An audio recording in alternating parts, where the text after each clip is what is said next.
नमस्कार मित्रों, आप सभी का हार्दिक स्वागत है मेरे चैनल पर। कृपया चैनल पर पहली बार हो तो प्लीज़ चैनल को सब्सक्राइब ज़रूर कीजिएगा। आज मैं आपको बताने वाली हूँ राहु से पीड़ित व्यक्ति के क्या लक्षण होते हैं, राहु किन-किन भावों में कैसा फल देता है, राहु के शुभ-अशुभ सबकी चर्चा करने वाली हूँ। तो सबसे पहले बात कर लेते हैं कि राहु हमें ऐसा रिज़ल्ट देता है, कई सारे लोग ऐसे जो राहु को अच्छा बताते हैं, जो राहु को बुरा बताते हैं। आज की इस वीडियो में मैं आपको एक्यूरेट राहु के लक्षण बताऊँगी, राहु और आप यकीन भी करोगे कि राहु सच में ऐसा करता है। आपको समझना है राहु की चालों को, राहु कैसा फल देता है। अगर आप ग्रहों में देखें तो इसकी कोई बॉडी नहीं होती है, जैसे बृहस्पति मंगल और के पास होती है। राहु एक छाया ग्रह होते हैं और छाया इसकी है, चंद्रमा की परछाई है, तो राहु दिखाई नहीं देता है। अब जो चीज़ दिखाई नहीं देता है, कोई परछाई है, किसी इंसान की परछाई है, क्या आप उस परछाई को देख कर के किसी व्यक्ति के बारे में बता सकते हैं कि ये कितना लंबा है, कितना छोटा, कितना काला नहीं बता पाओगे। इसलिए राहु को मिस्टीरियस कहा गया है। परछाइयाँ और भ्रम पैदा करना। कई बार परछाइयों की चाल देखोगे आप तो डिफरेंस का पता नहीं कर पाओगे। इसीलिए यहाँ पर राहु की पहली क्वालिटी आती है कि इल्यूजन। राहु जब भी सक्रिय होते हैं आपकी कुंडली में तो ये भ्रम पैदा करते हैं, ये इल्यूजन पैदा करते हैं। कोई इंसान भ्रमित है, किसी इल्यूजन में है, तो ये उसे लगता ही नहीं है। तो उसे अगर लगता है कि वो भ्रम में है तो भ्रम किस बात का? तो जब भी कोई इंसान राहु के प्रभाव में होगा तो उसको लगेगा कि वो जो सोच रहा है, वो जो कर रहा है वो बिल्कुल सही है, बिल्कुल परफेक्ट काम कर रहा है। लेकिन जब उसका रिज़ल्ट आता है तो तब उसे एहसास होता है कि यहाँ पर तो प्रॉब्लम है। राहु यही करवाता है, जब भी राहु सक्रिय होता है। मैं डिटेल्स में बताऊँगी कब-कब ऐसी सारी चीज़ें होती हैं। तो राहु का पहला पार्ट है इल्यूज़न भ्रम। राहु का दूसरा पार्ट है, राहु की कभी आप फ़ोटो देखना, केवल अपर बॉडीज़ होती है, लोअर बॉडीज़ उसके पास नहीं होती है। उसको अपनी बॉडी का पूरा सुकून नहीं मिलता है, पूरा संतोष नहीं मिलता है। राहु आपके जिस भाव में बैठेगा, उस भाव से मिलने वाले रिज़ल्ट का थोड़ा-सा सुकून छीन लेता है, अधूरापन कर देता है।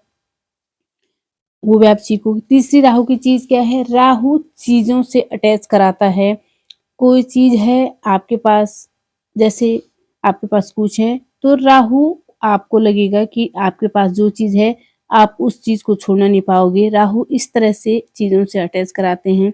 चौथी चीज़ है, राहु एक्सपेंशन का प्लैनेट है। राहु चीज़ों को बहुत बढ़ा-चढ़ा कर दिखाता है।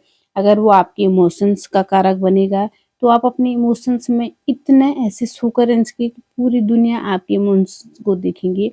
राहु अगर आपके करियर को प्रभाव करेगा, तो आपका करियर ऐसा हो जाएगा कि पूरी दुनिया आपको काम करते हुए देखेगी। तो ये 4 चीज़ें राहु की याद रखिएगा। राहु इन्हीं 4 चीज़ों पर प्ले करता है। अब हम बात करते हैं कि राहु ज्योतिष शास्त्र में राहु का बहुत महत्व है। ज्योतिष शास्त्र में कहा गया है कि जिस भी भाव में राहु बैठता है, उसके स्वामी का रूप धारण कर लेता है राहु। यानी कि राहु अगर मंगल के साथ बैठे तो मंगल के साथ मंगल का स्वभाव धारण कर लेगा। अगर मेष राशि में बैठा है तो मंगल की तरह तेज तराक बना देगा, मंगल का स्वभाव धारण कर लेगा। अब राहु को समझते हैं कि राहु देरी, आलस्य, अभाव का कारक माना गया है। उसके प्रभाव में अनिश्चितता भरी होती है। राहु के अंदर आने वाली क्या-क्या प्रभाव होते हैं? जुआ, विदेश गमन, धन, गंदगी, राज्य, कुतर्क, जादू टोना, नीचों का आश्रय दक्षिण-पश्चिम दिशा को दर्शाता है। रेंगने वाले जीव, साँप, ये भी नाग, गुप्तचर, गुप्त वस्तुएँ, खाँसी, श्वास की बीमारी, ये सब जिसको समझ लो ये प्रॉब्लम होगी तो उसका थोड़ा राहु बुरा लक्षण देगा। सूर्य और चंद्रमा पर ये ग्रहण दोष लगा देते हैं। राहु जिस भी व्यक्ति के अशुभ स्थान में बैठा रहता है उसको प्रभाव देखने पड़ते हैं। व्यक्ति की जन्म कुंडली में राहु अशुभ स्थिति में है, ऐसे व्यक्तियों का भाग्य चमक जाता है। ऐसे व्यक्ति प्रखर बुद्धि के होते हैं और धर्म का पालन करते हैं, क्योंकि इसके अंतर्गत समाज में उन्हें मान सम्मान, यश की प्राप्ति होती है। राहु देता है तो बहुत देता है, राय भी देता तो अच्छी देता है। राहु प्रधान व्यक्ति अपनी धुन का पक्का होता है और जोखिम उठाने से नहीं घबराता है, अधिक परिश्रमी होता है। ऐसे व्यक्ति अंत तक हार नहीं मानते हैं। इन्हें गलत कार्य को करने को डर नहीं लगता है और राहु व्यक्ति को कूटनीति में माहिर बनाता है।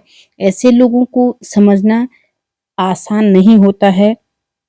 ज्योतिष के अनुसार राहु के अशुभ होने पर राहु हाथ के नाखून अपने आप टूटने लग जाता है। व्यक्ति रिश्तों को लेकर गलतफहमी पालने लगता है। बात-बात पर आपा खोल देता है अपना, जिससे लव लाइफ में, करियर में बहुत ज़्यादा प्रॉब्लम आती है। राहु घर परिवार में हमेशा कलह का वातावरण बना रहता है, सेहत ठीक नहीं रहती है और शत्रु बढ़ते ही चले जाएंगे। आपके बनते-बनते कार्य बिगड़ जाते हैं या आपके जीवन में शत्रु हावी हो रहे हैं, तो ऐसा माना जाता है कि यह सब आपकी कुंडली में खराब राहु के ही मौजूद होने के कारण हो रहा है। जिस व्यक्ति की कुंडली में राहु पीड़ित स्थिति में मौजूद होगा, उन व्यक्तियों के जीवन में बुरी आदतें अपना घर बना लेती है। ऐसे व्यक्ति दूसरों से झूठ बोलने में, छल करने में और कपट करने में विश्वास रखते हैं। इसके अलावा ऐसा व्यक्ति अधर्म स्वभाव के भी हो जाते हैं। जान लेते हैं किसी व्यक्ति के ऊपर राहु दशा होने के लक्षण के बारे में। शरीर से शुरू करें तो चेहरे में भारीपन महसूस होता है, चेहरे में अलग-अलग तरह के बदलाव होने लगते हैं, खास करके कान और जबड़े की हड्डी में बदलाव आना इस बात की तरफ संकेत देता है कि आपकी कुंडली में राहु की महादशा चल रही है।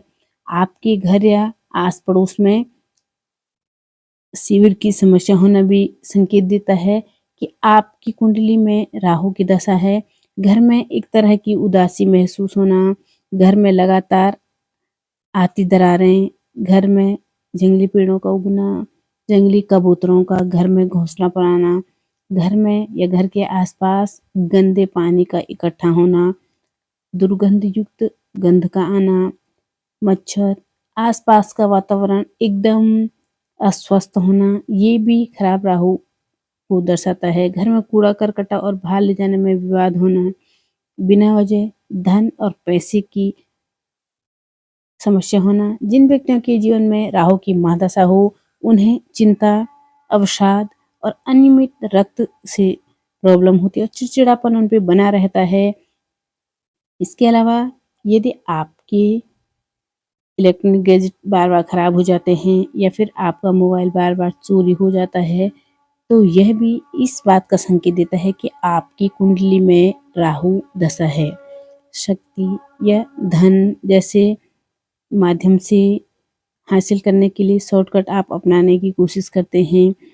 कुंडली के तीसरे भाव में राहु बहुत अच्छा फल देते हैं, छठवें भाव में राहु अच्छा फल देते हैं और कुंडली के एकादश भाव में भी राहु अच्छा फल देते हैं, दसम भाव में भी राहु अच्छा फल देते हैं। लेकिन जब भी कुंडली के और भाव में राहु का संबंध बनता है, लग्न में राहु व्यक्ति को भ्रमित कर देता है, द्वितीय भाव में राहु झूठ बोलने की आदत को दर्शाता है, चतुर्थ भाव में राहु घर में क्लेश के वातावरण बना देता है, पंचम भाव का राहु विद्या विहीन कर देता है, सप्तम का भाव का राहु दाम्पत्य जीवन में परेशानियां लाता है, अष्टम भाव का राहु अचानक गुप्त रूप दे देता है और नवम भाव का राहु व्यक्ति के जीवन में अनेक समस्याएं ला देता है। दसम का राहु बहुत अच्छा होता है, व्यक्ति को फेमस बनाता है, राजनीति में बहुत अच्छा होता है। वही एकादश भाव का राहु भी धन के लिए बहुत अच्छा होता है। द्वादश भाव का राहु शुभ नहीं माना जाता है। द्वादश भाव में राहु होने से व्यक्ति को अनेक प्रकार की समस्याएं आती रहती है। तो आपको राहु के उपाय